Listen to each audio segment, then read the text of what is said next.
Good afternoon. My name is Andrew Hawkins. I'm the fire chief here at Safety Harbor Fire Department.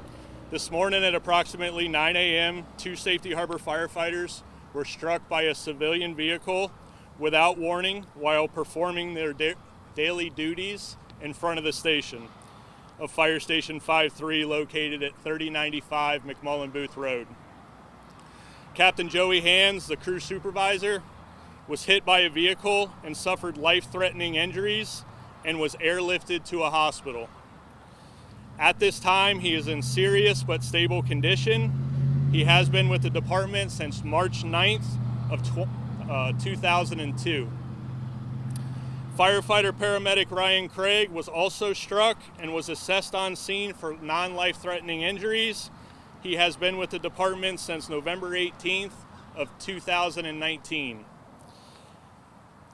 The occupant of the vehicle that struck our firefighters was declared a trauma alert and was transported to the hospital by ground. This is an ongoing active investigation being conducted by the Pinellas County Sheriff's Office. Therefore, information beyond this statement is limited. Our biggest concern at this time is the health and recovery of our firefighters who were injured and also the well-being of all of our City of Safety Harbor firefighters. Our firefighter charity will be posting shortly through their social media platforms on the acceptance of donations for our injured firefighters for those who wish to contribute. Tell us a bit more about Captain Hans, who he is as a firefighter and as a man.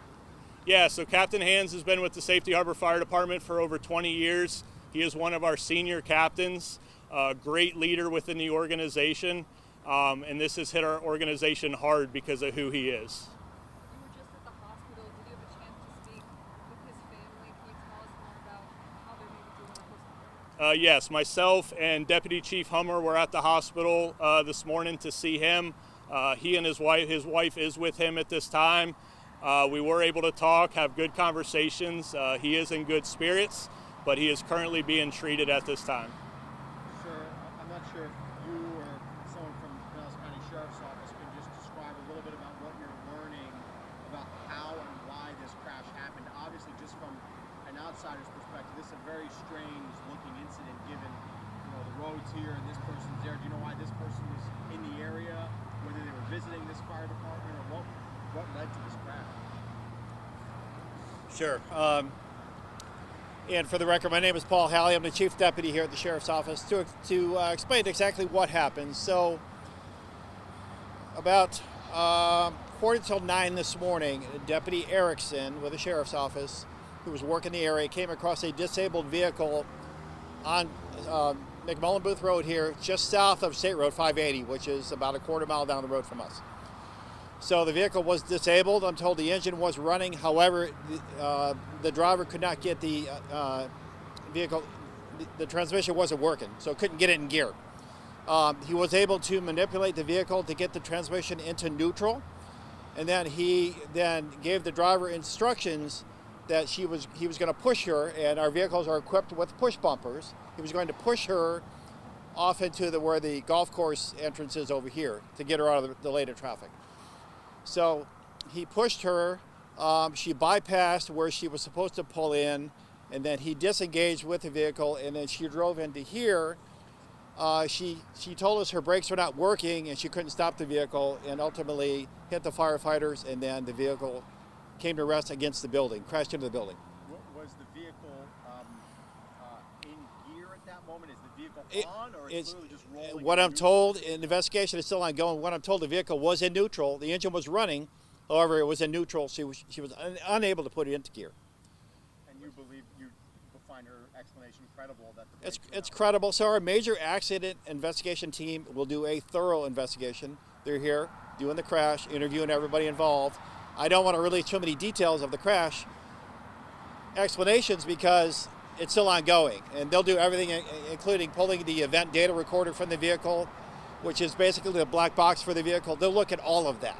So it's too early for me to give my, and I won't give you my opinion of what happened, but let the investigation take its course, and at some point you'll be updated as to what happened. Did she know she was in trouble and she turned into the fire I can't answer that. I don't know. Is she injured as well?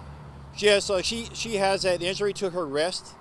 She is complaining of neck and abdominal pain. However, I will tell you that her imaging is clear from the hospital, so it appears no serious injury from her. Are you able to share her name? Yes, it's Melinda White, and she's about 63 years old. Do you know how fast the vehicle was going? I'm sorry, ma'am, I didn't hear you. Do you know how fast the vehicle was going? I do not know. Again, we'll be able to tell from the event data recorder, but I don't have that answer. We're looking at under 10, 20 miles an hour. I can't give an answer to that. And again, I don't want to guess Yeah. or speculate. Based on what you can tell, the firefighters didn't see this coming, it sounds like, right? That's what it appears, yes. Do you know what the firefighters were doing outside? Yes, the firefighters were completing their daily duties, and one of those duties for Friday morning is washing the vehicles. So both the fire truck and our medic unit were out on what we call the front apron, the front driveway, and they were washing the vehicles at the time. Were these two men the only ones outside at the time? There were a total of 5 firefighters outside at the time. I know how tight-knit a department like yours can be. You said that this has had a big impact on everyone here. Can you speak a bit more to the impact that this incident has had on the Yeah, so obviously something you never want to go through, right? Not only as a firefighter, but as a fire chief. As you can see, crews are, behind me right now, and that's to show their support. We also have off-duty firefighters at the hospital with Captain Hands right now. So we are a tight-knit group. There's 30 firefighters here at Safety Harbor Fire Department, and this is truly affecting everybody. We have had crews come in from local departments doing peer support and talking to our members because of what they saw today and what they had to, take care of today, the situation. I understand that the fire station has its calls going to other nearby fire stations right now. Is that the case? So we actually have nearby fire stations covering our fire stations. So Clearwater Fire Department is currently up here covering at this station, running our calls, and we also have a fire department at our downtown fire station. And that will go on for the next few hours until we finish all our debriefings, finish everything that we need to do, and then it will return back to normal. But we still have the level of service and care that we provide every single day. It's just being picked up by other agencies at this time. Chief, this sounds like a horrible accident.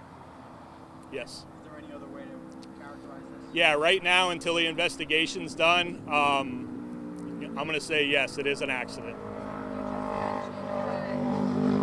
other firefighters experienced this morning? Was it other firefighters who were the first to respond to this? Yeah, absolutely, and unfortunately that's what happens, right? When one of our firefighters are injured, it's the other ones around. So, obviously 2 firefighters were hurt. We had another 3 there, helping out, and they jumped right in and they did what they needed to do, and they treated both patients all the way until the end.